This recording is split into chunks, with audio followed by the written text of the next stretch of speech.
Welcome to the Epic Company Culture Podcast, where your host, Josh Sweeney, will give you, the business leaders, HR professionals, and company culture aficionados, the knowledge you need to take your company culture to the next level. Hello, and welcome to the Epic Company Culture Podcast. This is Season 3, all about employee retention, keeping those people around. I am joined by my co-host, Crystal Sweeney. Hello, everybody. Hello.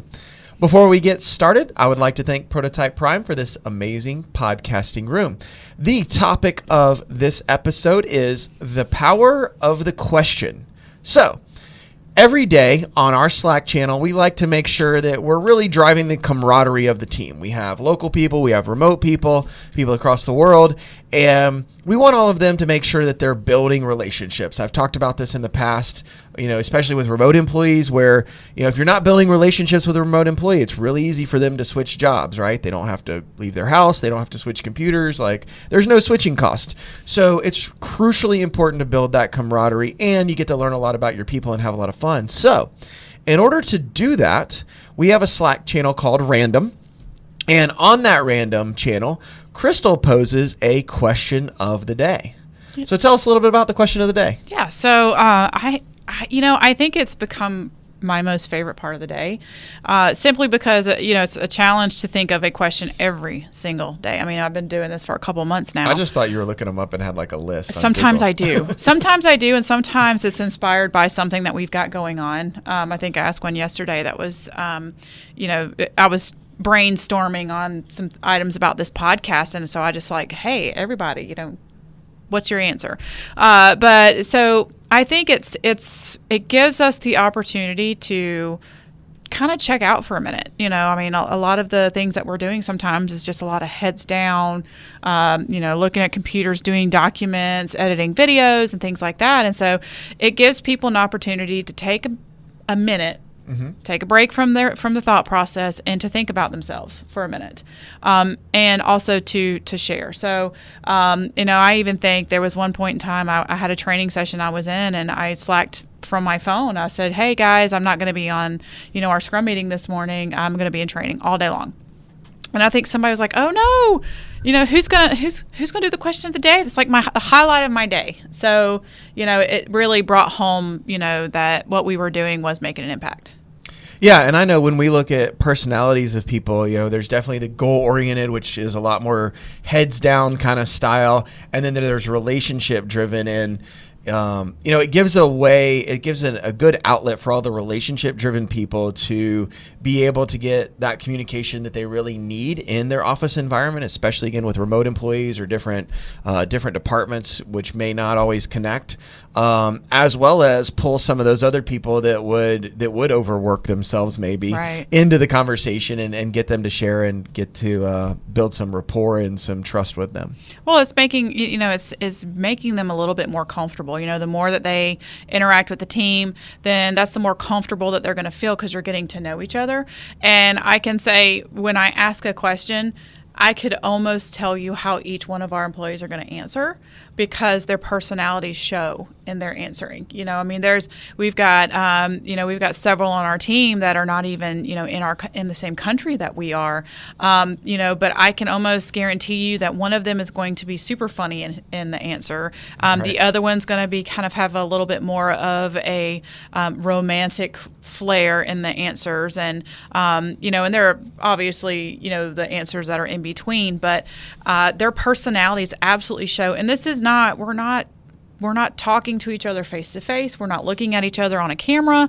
This is simply reading text, and their personalities come out in those texts. So I enjoy getting to know who they are besides what they do.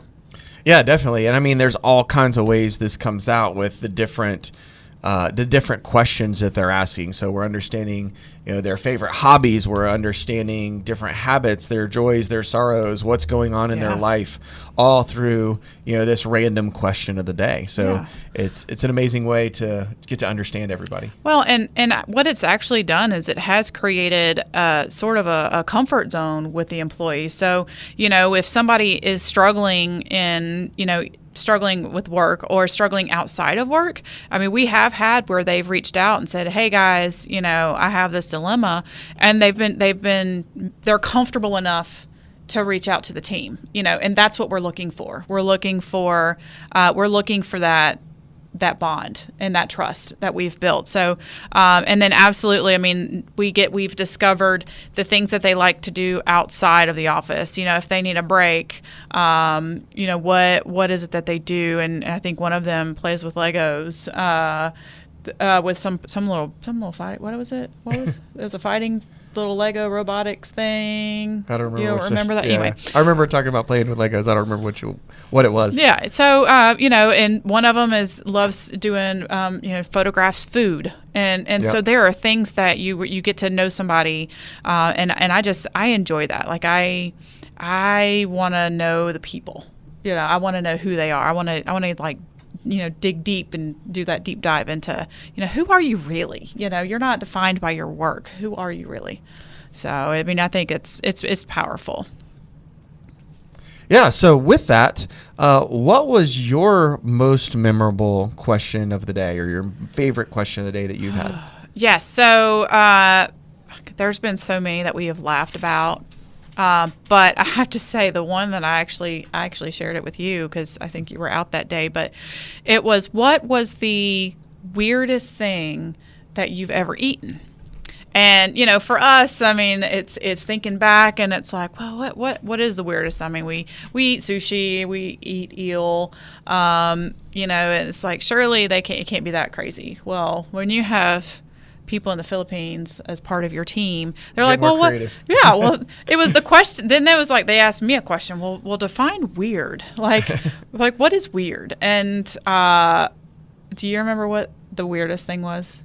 I just remember saying like, well, when we were in Thailand and Cambodia, we were gonna eat tarantula, but we passed because they actually said like the oil and stuff had certain bacteria that we weren't used to, and it would just ruin our day. It would ruin your stomach for the day. Stomach. So it was something we wanted to do just for the heck of it, but we didn't. But I don't remember what their answer was. It was probably really gross. It was like pig intestines or something. Barbecued intestines on a stick. Is that chitlins here? Is that right? It is, but then, to top it all off, there was another one I have to share, but to top it all off, they had to send pictures. Right. And it was like, like that, really? Okay, you win. It's kind of going back to that day, the days where you didn't waste anything. You kind of got that vibe, like nothing was wasted. Like you must have been starving. Nope. Or they would eat like, it was like hatchlings, like duck hatchlings. Yeah, they were in the egg bed, still. The bird was like still in there. Yeah, I don't. Anyway, I can't remember what that was called. A delicacy, and we all had some good laughs in there, with our responses and everything. And then that turned into, I can't wait for you guys to come to the Philippines because we're going to make you try all this stuff. Right. And then we started, that kind of went into a whole conversation about, us traveling or getting the team together. And I think that weekend, 2 of our team members actually got together for coffee after that. So, that's what the whole point is to bring everybody closer and to have some good laughs. So do you have a favorite question of the day? Most memorable. Yeah, it's a little tougher for me just because I'm out and about all the time. So I'm not necessarily sitting in front of Slack. Let's see. That was pretty memorable, everybody, because I had a quick answer. Some of them I have to think a lot about, and I'm engaged in the conversation or working. But it was, what was the best gift you ever received? Like the most memorable gift. Yep. And so many years ago, my lovely wife, bought me a motorcycle. I had wanted a motorcycle for a while, had them as kids, and this was before we had our kids, and she bought me a street bike. And so that was super exciting because I had that for a while and got to go ride. So, definitely a memorable item. And one of the, it's kind of a bigger item in that case. But yeah, I don't recall some of the other ones and what they were, but the one today was pretty good for sure. Yeah, absolutely. Awesome. Well, what we would like you to think about is, how are you building the camaraderie of the team? Do you have Slack? Can you throw in a random question of the day to departments? Can you have multiple departments on one random channel and get them chatting together? Look at ways that you can enhance the team, give them a little bit of a break in a way that they can build up that camaraderie by sharing a little bit about themselves on a daily basis. Thank you. Thank you for tuning in to today's episode of the Epic Company Culture Podcast with Josh Sweeney. If you enjoyed this content, please subscribe on iTunes, SoundCloud, or Stitcher. For additional content and transcripts, visit epicculture.co. If you have questions or topics you would like us to address or expand on, tweet us at epicculture1 or email at podcast@epicculture.co.